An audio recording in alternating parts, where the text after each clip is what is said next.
And for the next hour, they're going to be the views of our good friend Bob Chapman from the International Forecaster. I just want to comment that over the weekend, something called WikiLeaks has published some 90,000 or 9,000 of Pentagon documents, and going into the background, of course, the fact that we're losing the Afghan war, but going into the fact that the Afghan rebels, we're talking about certainly the Al-Qaeda and Taliban, have been financed by the ISI, by the Pakistan military intelligence. Well, the Pakistan military intelligence has come forward and said, how terrible to say that we were financing the Taliban and the Al-Qaeda were killing American soldiers, why we wouldn't do that. How many people in the audience honestly think that they would come forward and say, oh, you got us, yeah, we've been doing that, we've been financing the people who are killing Americans. But, of course, we do that because we're being financed by the CIA, and this is what we're supposed to do. Do you honestly believe they're going to say that?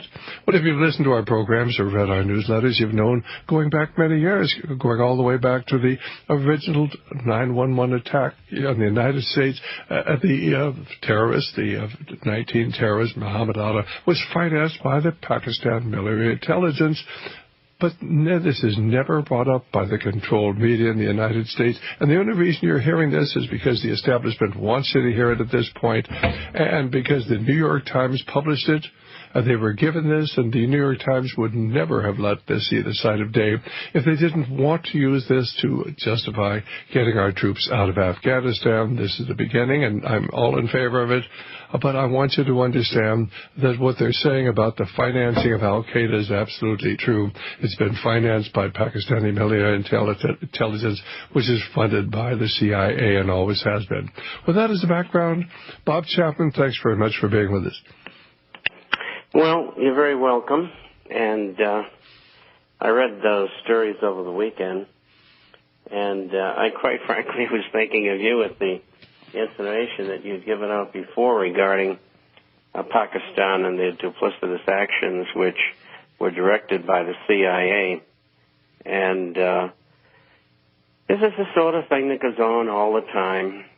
You know, it's one of the reasons that I get involved with what I get involved in through my life, because I saw what was going on.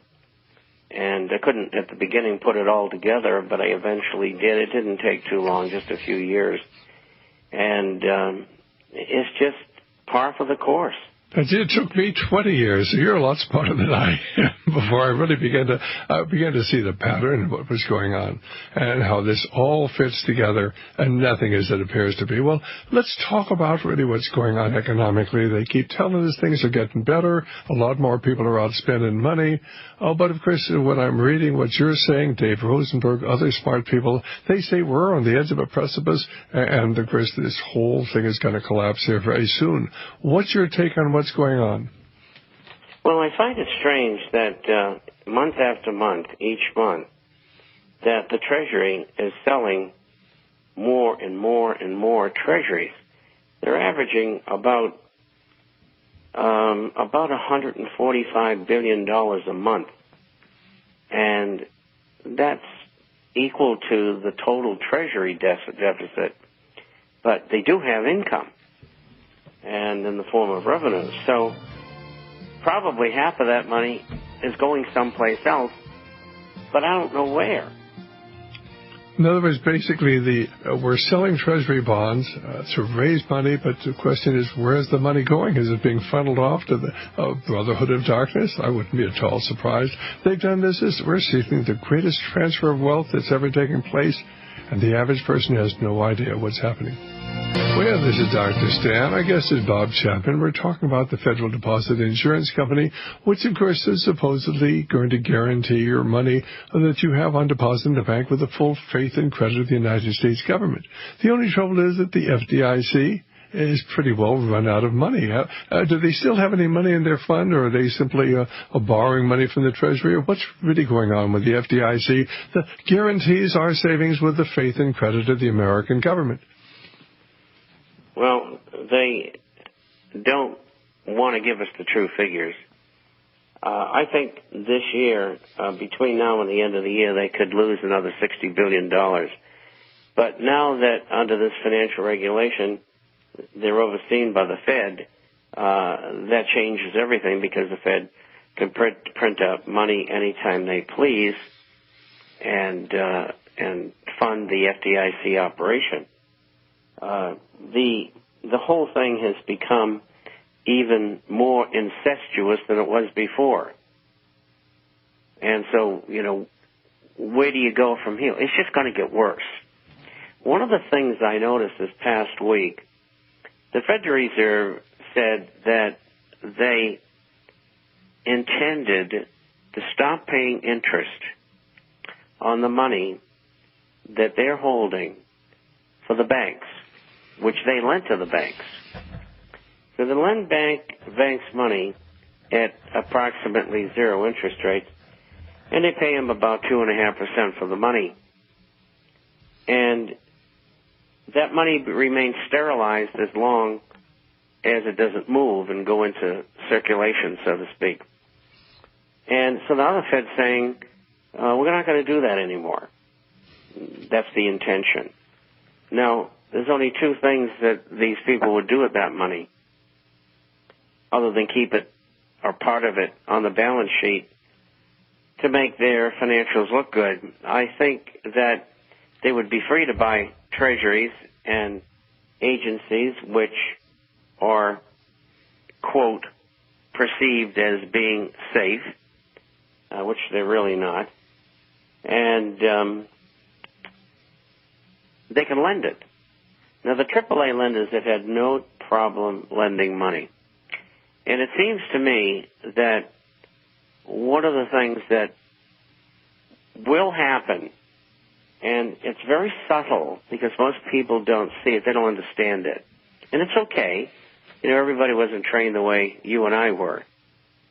And I think what's going to happen is middle-sized and medium-sized companies and small companies, which create 70% of unemployment, they'll get more money than they did before. And in the absence of official stimulation by legislation for the administration, that will take its place in the form of quantitative easing. But this money heretofore has been sterilized. Now it's going to become unsterilized. Well, I think that what our listeners really have to understand is the reason when you have a totally fraudulent money system, a fiat money system, where banks create money out of nothing, but you can have tremendous prosperity because the banks have to lend money. They can lend $9 for every dollar they have. Some can lend $40 for every dollar they have. That's what fractional reserve banking is. But up until recently, why, of course, the Federal Reserve has been actually paying the banks not to lend money. And, of course, the public didn't know that. They don't understand the fractional reserve system. They were actually paying the banks interest, first time in all history, to put the fraction of their reserves with the Federal Reserve Bank. But certainly that was the incentive not to lend. Now, of course, and I hadn't heard this, Bob, but this could very well begin to reverse this whole incredible process. The process that Ben Bernanke has referred to as an uncertain uncertainty. An uncertain uncertainty. Boy, that's a great term. I'm not sure what it means, but it sounds really very, very profound. But don't you think that this could really get the economy moving again if they really did this? Well, first of all, you and I should have became bankers in our younger life. Well, that's where the money is. That's a lot better than being a criminal, and you'll never go to jail for doing exactly the same thing. Wait, Stan, don't get carried away. There's not much difference between criminals and bankers. They have a license to steal. But anyway, so what's going to happen if the Fed intention is carried out? The quantitative easing will flow unbeknownst to the unwashed world from the banks to the medium and small-sized companies, as well as the AAA companies that have been having no trouble getting money. And some of that money will be used to purchase agencies, treasuries, lend money to foreign governments. Now, what is the bottom line? The bottom line is the unsterilization of this money will cause inflation because it will be monetized. And that would be the next step.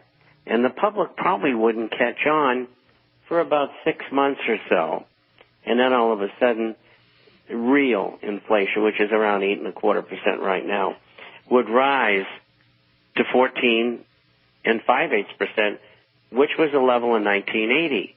And maybe it might even go higher than that. Maybe you go 30, 40, 50%. We don't know because we don't know what they have planned. But I have written that I believe $5 trillion is what they'll need to pump into the system and keep it going. And this is not going to make it grow in leaps and bounds. It might make it grow for 2 years in the realm of a net 3% like it did over the last 15 months. It was about 3.5%.